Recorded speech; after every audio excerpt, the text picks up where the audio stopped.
पौष पुत्रदा एकादशी का महत्व। धर्मराज युधिष्ठिर कहने लगे कि हे भगवान, आपने पौष कृष्ण एकादशी अर्थात सफला एकादशी का महात्म्य बताकर बड़ी कृपा की।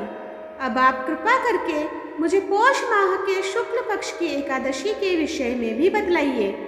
इस एकादशी का क्या नाम है तथा इसके व्रत का क्या विधान है? इसकी विधि क्या है? इसका व्रत करने से किस फल की प्राप्ति होती है और उसमें कौन से देवता का पूजन किया जाता है? कृपया यह सब विधान पूर्वक कहिए। भगवान श्री कृष्ण बोले, पौष माह के शुक्ल पक्ष में आने वाली इस एकादशी को पौष पुत्रदा एकादशी कहा जाता है। इसमें भी नारायण भगवान की ही पूजा की जाती है। विधि पूर्वक इस व्रत को करना चाहिए। इस चर और अचर संसार में पुत्रदा एकादशी के व्रत के समान दूसरा कोई व्रत नहीं है। इसके पुण्य से मनुष्य तपस्वी, विद्वान और लक्ष्मीवान होता है। इसकी मैं एक कथा कहता हूँ, तुम ध्यान पूर्वक सुनो। पौष पुत्रदा एकादशी व्रत कथा। भद्रावती नामक नगरी में सुकेतुमान नाम का एक राजा राज्य करता था। उसके कोई पुत्र नहीं था। उसकी स्त्री का नाम शव्या था। वह निपुत्री होने से कारण सदैव चिंतित रहा करती थी।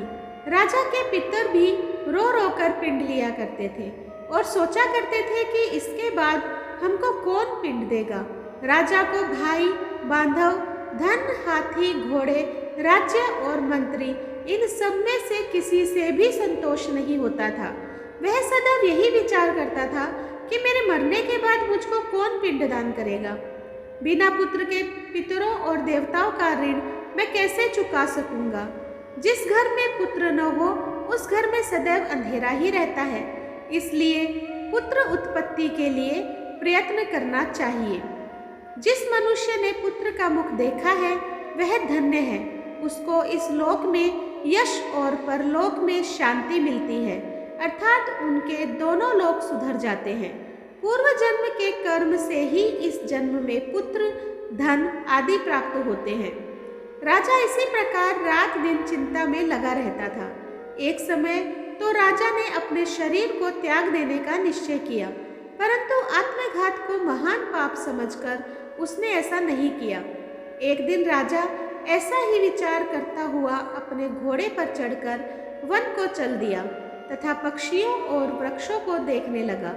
उसने देखा कि वन में मृग, व्याघ्र, सूअर, सिंह, बंदर, सर्प आदि सब भ्रमण कर रहे हैं। हाथी अपने बच्चों और हथनियों के साथ बीच में घूम रहा है। इस वन में कहीं तो गीदड़ अपने कर्कश स्वर में बोल रहे हैं, कहीं उल्लू ध्वनि कर रहे हैं।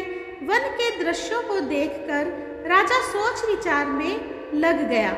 इसी प्रकार आधा दिन बीत गया। वह सोचने लगा कि मैंने कई यज्ञ किए, ब्राह्मणों को स्वादिष्ट भोजन से तृप्त किया, फिर भी मुझको दुख प्राप्त हुआ। ऐसा क्यों? राजा प्यास के मारे अत्यंत दुखी हो गया और पानी की तलाश में इधर उधर फिरने लगा। थोड़ी दूरी पर राजा ने एक सरोवर देखा। उस सरोवर में कमल खिले थे तथा सारस, हंस, मगरमच्छ आदि विहार कर रहे थे। उस सरोवर के चारों तरफ मुनियों के आश्रम बने हुए थे। उसी समय राजा के दाहिने अंग फड़कने लगे। राजा शुभ शकुन समझकर घोड़े से उतरकर मुनियों को दंडवत प्रणाम करके बैठ गया। राजा को देखकर मुनियों ने कहा, हे राजन, हम तुमसे अत्यंत प्रसन्न हैं। तुम्हारी क्या इच्छा है, सो कहो। राजा ने पूछा, महाराज आप कौन हैं और किस लिए यहाँ आए हैं? कृपया करके बताइए। मुनि कहने लगे कि हे राजन, आज संतान देने वाली पुत्रदा एकादशी है। हम लोग विश्वदेव हैं और इस सरोवर में स्नान करने के लिए आए हैं। यह सुनकर राजा कहने लगा कि महाराज, मेरे भी कोई संतान नहीं है। यदि आप मुझ पर प्रसन्न हैं तो एक पुत्र का वरदान दीजिए। मुनि बोले, हे राजन, आज पुत्रदा एकादशी है, आप अवश्य ही इसका व्रत करें। भगवान की कृपा से अवश्य ही आपके घर में पुत्र होगा। मुनि के वचनों को सुनकर राजा ने उसी दिन एकादशी का व्रत किया और द्वादशी को उसका पारण किया। इसके पश्चात मुनियों को प्रणाम करके महल में वापस आ गया। कुछ समय बीतने के बाद रानी ने गर्भ धारण किया और 9 महीने के पश्चात उनके एक पुत्र हुआ। वह राजकुमार अत्यंत शूरवीर, यशस्वी और प्रजापालक हुआ। श्री कृष्ण बोले, हे राजन, पुत्र की प्राप्ति के लिए पुत्रदा एकादशी का व्रत करना चाहिए। जो मनुष्य इस महात्म्य को पढ़ता है या सुनता है उसे अंत में स्वर्ग की प्राप्ति होती है। तो दोस्तों, आज मैंने आप लोगों के समक्ष पौष माह के पुत्रदा एकादशी व्रत कथा प्रस्तुत की है। आपको कैसी लगी मुझे कमेंट बॉक्स में ज़रूर बताइएगा। जो लोग मेरे चैनल पे नए हैं प्लीज़ सब्सक्राइब कर दीजिए, लाइक कीजिए, शेयर कीजिए अपने दोस्तों और परिवार में, और इसी तरह मेरा सहयोग करते रहे। धन्यवाद।